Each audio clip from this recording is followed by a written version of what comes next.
Sejam bem-vindos a mais um vídeo. Meu nome é Maurício Bacar, sou astrólogo, numerólogo e terapeuta. Vamos aqui para falar de novo aqui do eclipse lunar, dia 25 de março agora, de 2024, Sol em Áries, Lua em Libra. Especificamente nós temos aí o Sol em Áries a 5 graus e a Lua em Libra a 5 graus. O vídeo de hoje então é para falar um pouquinho sobre como que esse eclipse pode ativar em nossa vida certos acontecimentos, certas circunstâncias. Mas como sempre falo nas previsões semanais aqui no canal e como sempre falo nos meus vídeos, os astros eles somente ativam um karma que nós mesmos plantamos, ou seja, não que o karma seja algo plantado, mas as ações são coisas plantadas. Essa lei da natureza, a lei do karma, ela atua de acordo com essas sementes, ou seja, as nossas intenções, os pensamentos, os sentimentos, as palavras, os atos, as omissões, as palavras faladas e não faladas, ou seja, nós aqui atuamos de acordo ou nem tão de acordo com essas leis da natureza e com essa influência astrológica. Então, qual é o intuito desse vídeo? É falar dessa relação entre as casas, porque justamente esse eclipse ele vai pegar no nosso mapa astral, ele vai ativar ali aquelas energias daquelas duas casas específicas, e é claro que algumas semanas antes, alguns dias antes, e claro, seguindo aí a energia do eclipse, dias, semanas e meses depois, nós vamos ter a ativação dessas duas casas. Então vou falar aqui um pouquinho sobre essas relações entre casa 1 e casa 7, casa 2, casa 8, casa 3, casa 9, né, até chegarmos aí na casa 6 com a casa 12, que são as possibilidades de atuação desse eclipse dentro do nosso mapa astral. Então, para fazer essa análise, né, você que quer ter uma noção do que pode ser ativado na nossa vida, na sua vida, né, é importante saber um pouquinho do seu mapa astral ali e saber em que casa que vai bater de fato o Sol a 5 graus de Áries e a Lua a 5 graus de Libra. Então vamos lá. Se essa oposição, essa lua cheia que está acontecendo aí dia 25 de março de 2024, se um dos astros está pegando ali na casa 1 e o outro na casa 7, naturalmente, então, é um momento em que podem ser ativados esses elementos da criança interior, casa 1, identidade, tudo que se refere a esses elementos de uma primeira infância que muitas vezes podem estar mal assimilados, mal compreendidos, algumas ausências na infância, e que podemos projetar no nosso amor próprio, casa 7, na nossa questão afetiva, e, consequentemente, também na relação com qualquer parceria, porque a casa 7, regida por Libra, é a casa que representa as parcerias afetivas, no caso, uma relação afetiva, e também as parcerias profissionais. Então, se esse eclipse, no seu caso, pegar aí, né, o Sol e a Lua estiverem posicionados na casa 1 e casa 7, essa é a área ativada. Então, claro, pode ser o início de uma nova relação, pode ser até mesmo o término da relação, caso essa relação não esteja tão harmônica, tão equilibrada. Pode ser um momento de renovação da criança interior para que a relação afetiva atual fique solidificada. Então não tem como saber o que vai acontecer. A astrologia trabalha com tendências, é uma análise energética e vai depender do que nós estamos fazendo, do que nós estamos plantando, do que nós estamos de fato buscando evoluir e despertar na nossa vida interior para que as áreas da vida também tenham uma relação mais harmônica. Já se esse eclipse então pegar no eixo casa 2, casa 8, naturalmente casa 2 são os meus valores, os meus princípios, o meu dinheiro, os meus bens materiais, a minha relação com o tempo. Casa 8 é tudo que envolve isso de forma coletiva, ou seja, junto com parcerias, com sociedades, com parentes, o dinheiro, os bens materiais, contratos. Então é uma ativação aí que pode acontecer nessas áreas. Mas também, internamente falando, o casa 8 são todos os processos subconscientes. Então se esse eclipse pega nas casas 2 e 8 do seu mapa astral de nascimento, momento de renovar aí e transmutar alguns elementos subconscientes para que isso não fique interferindo na sua segurança interior, nos seus valores, na relação com o dinheiro, na relação com bens materiais, na relação com o tempo, enfim. Então, se isso está pegando aí nessas duas casas, é um momento propício para rever todas essas questões.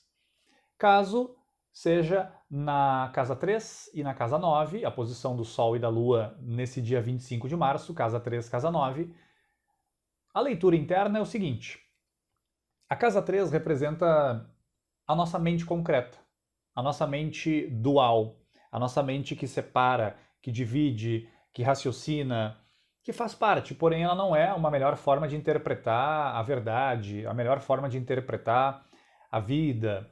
Porque a casa 9, que representa a nossa intuição, nossa mente superior, seria justamente esse aspecto em nós que é muito mais, vamos dizer assim, é um instrumento, uma ferramenta muito melhor para a gente vislumbrar a verdade. Então, se pega nesse eixo casa 3, casa 9, é o momento de rever isso, rever se eu não estou conectando demais com a minha mente concreta que só julga, divide, separa, ou se eu estou dando ouvidos para a minha mente superior, para a minha fé, para a minha confiança. Então, se chega a pegar nessas duas casas, então é momento de rever isso também, rever se eu estou tendo fé e confiança em mim, se eu estou tendo fé e confiança nas leis da natureza, fé e confiança nas leis que regem a natureza. Já se esse eclipse, claro, pegar nas casas 4 e 10, casa 4, lar, família, passado, né, a questão de moradia, casa 10, questão profissional, vocacional, a relação com o nosso chamado. Momento também para rever isso, para rever se não tem elementos do meu passado que estão me prendendo e não estão me deixando me projetar dentro da carreira e da vocação. Momento de perceber se quando eu estou no trabalho, eu fico pensando no que está acontecendo em casa, e quando eu estou em casa, eu fico pensando no trabalho. Isso é casa 4 e casa 10. E basicamente também um momento para rever, caso esse eclipse pegue nessas duas casas, para perceber se os seus pais, se eles tinham um conflito, se você não carrega dentro de si esse conflito até hoje. E isso acaba atrapalhando justamente essa projeção profissional vocacional. Esse é o eclipse reverberando nessas duas casas. Caso seja casa 5 e casa 11 são os grupos, os esforços grupais, casa 5 é a minha individualidade, o que eu quero criar, o que eu quero manifestar e fazer. Momento, portanto, para ver se eu não estou criando embates desnecessários dentro de grupos, se eu estou sendo um pouco egoísta de querer que tudo seja do meu jeito e não estou querendo seguir o que os meus professores, instrutores, chefes, pessoas que estão hierarquicamente acima dentro de qualquer grupo ou organização, se eu não estou seguindo o que eles querem, por simples, às vezes, infantilidade, rebeldia. E também um momento para perceber toda essa relação, então, com, como eu falei, esforços individuais e esforços grupais. Se eu estou gerando um equilíbrio entre essas duas áreas. E se o eclipse, Sol em Áries, 5 graus de Áries, Lua em Libra, a Lua a 5 graus de Libra, se essa posição dentro do seu mapa astral pegar ali na casa 6, casa 12, é um momento para rever processos inconscientes, inclusive não só da infância, mas inclusive da gestação, e perceber se isso não está reverberando na sua saúde física. E no fundo, o nosso corpo, ele fala. Cada parte do nosso corpo tem uma relação com o signo zodiacal. Cada parte do nosso corpo tem uma relação direta com algumas virtudes e alguns defeitos. Então, se pegar essas duas casas aí, é o momento de perceber isso, se elementos do seu inconsciente não estão somatizando no seu corpo físico. Perceber se elementos da infância e até mesmo da sua gestação, se isso não está se transformando numa ansiedade no cotidiano, numa angústia desnecessária, e também nessas reverberações físicas, como eu falei, porque casa 6 está muito vinculada a essa parte de saúde física. Então aqui é uma leitura rápida para fazer justamente essa leitura, né, do que pode acontecer dentro desse eclipse aí, como eu falei. Alguns dias e semanas antes, os acontecimentos já vão, né, acontecendo. Desculpe aqui a repetição, mas é só para fazer uma brincadeira.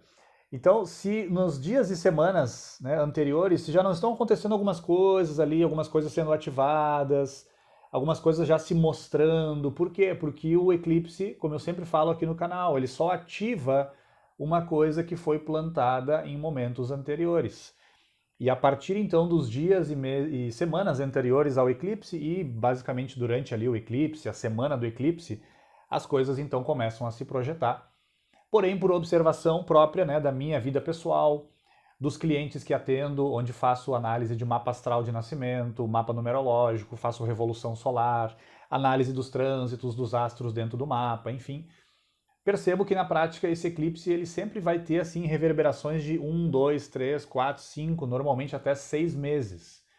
Portanto, não são os eclipses, não são os astros que os culpados, né? O eclipse não é o culpado, o astro retrógrado não é o culpado. Simplesmente eles estão observando as nossas intenções, tudo que a gente planta em nível sutil, o que nós estamos pensando cotidianamente.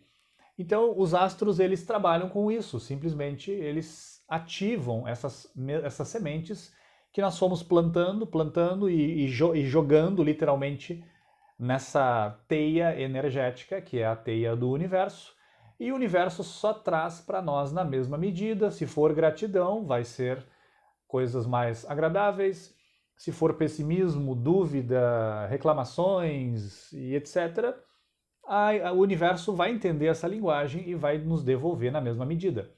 Até que a gente chegue num dia a trabalhar justamente aquele elemento positivo que precisa ser trabalhado. Como falei, gratidão, aceitação, bondade de coração, compreensão aos erros dos demais, compreensão aos próprios erros, paciência, diplomacia, ritmo adequado de vida. Então aqui eu trouxe só alguns elementos que, quanto mais a gente trabalha com isso, quanto mais a gente usa isso, quanto mais a gente vibra nesses elementos sutis e práticos, quanto mais a gente vibra nisso, mais a nossa vida vai fluindo de uma maneira muito natural. A vida vai abrindo os caminhos, abrindo as portas, às vezes de formas meio mágicas. Por quê? Porque nós estamos fazendo a nossa parte. Nós estamos caminhando o ritmo que a vida estabelece, que é um ritmo de tranquilidade, de serenidade. E como sempre falo, gosto de falar, né, dentro dos vídeos aqui no meu canal. A natureza não é ansiosa, por exemplo. O sol não nasce ansioso. A flor não vai nascer preocupada. A grama não vai nascer em 2 horas, ela vai crescer no ritmo dela, sem muita ansiedade. Então a natureza é assim. A Terra gira ao redor do Sol no ritmo que tem que ser. Nem muito acelerado, nem muito lento. Porém, nós como seres humanos, por termos aí uma má relação, né, uma má relação com a nossa mente, com as nossas emoções, a gente acaba adotando muitas vezes uma forma de vida que não é a mais adequada. E aí a gente adoece, a gente atrai circunstâncias desagradáveis, atraímos pessoas que não nos ajudam tanto no sentido de evolução. Mas claro, se a gente tem o discernimento, a gente pode usar tudo que vem de desagradável também para a nossa evolução. Cabe também, da nossa parte, fazer esse trabalho de despertar e de entender que, no fundo, tudo está aí para nos ensinar. Todas as pessoas são nossos instrutores, né? Como dizia Helena Blavatsky no século XIX. Todos os seres humanos não são nossos amigos nem nossos inimigos. São nossos instrutores. Eles estão aí para nos ensinar. Mas, como falei, quanto mais a vibração for positiva, mais a volta também vai ser na mesma medida. Então ficam aqui as dicas breves, sintéticas, sobre como que pode atuar aí esse eclipse na nossa vida. E como sempre, deixe seu like, compartilhe esse vídeo aí com quem você acha que pode se beneficiar por essas breves palavras. Se ainda não é inscrito ou inscrita no canal, por gentileza se inscreva e até o próximo vídeo. Como sempre, um fraterno abraço.